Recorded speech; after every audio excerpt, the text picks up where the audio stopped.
સોમનાથમાં ત્રિવેણી સંગમે વિદેશી પક્ષીઓનું આગમન થયું છે। શિયાળાની ગુલાબી ઠંડી શરૂ થતાં જ કેલેન્ડરમાં દર્શાવેલ ઋતુ વાંચ્યા વગર જ જીપીએસસી ટેકનોલોજીના અદ્યતન કંપાસ વગર હજારો માઇલોના પ્રવાસ ખેડીને કલબલ કરતા વિદેશી પક્ષીઓનું ઝુંડ સોમનાથ ત્રિવેણી સંગમમાં મહેમાન બન્યા છે। મોંઘેરા મહેમાનો ત્યારે કે જળ સપાટી ઉપર તરતા, ક્યારેક આકાશમાં ઉડતા તો ક્યારેક ત્રિવેણી ઘાટ ઉપર યાત્રિકો અને પ્રવાસીઓ વચ્ચે જતા આ વિદેશી પક્ષીઓ સોમનાથ તીર્થના પ્રવાસીઓમાં આકર્ષણરૂપ બન્યા છે।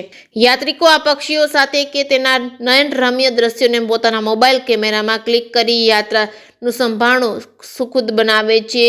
આ યાયાવર પક્ષીઓના કલબલાટથી સહેલાણીઓ ખુશ છે। નયનરમ્ય દ્રશ્યો મોબાઈલ કેમેરામાં કેદ કરી રહ્યા છે। આ પક્ષીઓ જ્યારે નદીની સપાટી ઉપર કે એક સાથે બેસી જાય છે ત્યારે પક્ષીઓની ચાદર નદી ઉપર સર્જાય હોય તેવું લાગી રહ્યું હોય છે। વહેલી સવારનું દ્રશ્ય તો એટલું રમણીય હોય છે કે પક્ષીઓનો કલરવ જોવા મળે છે।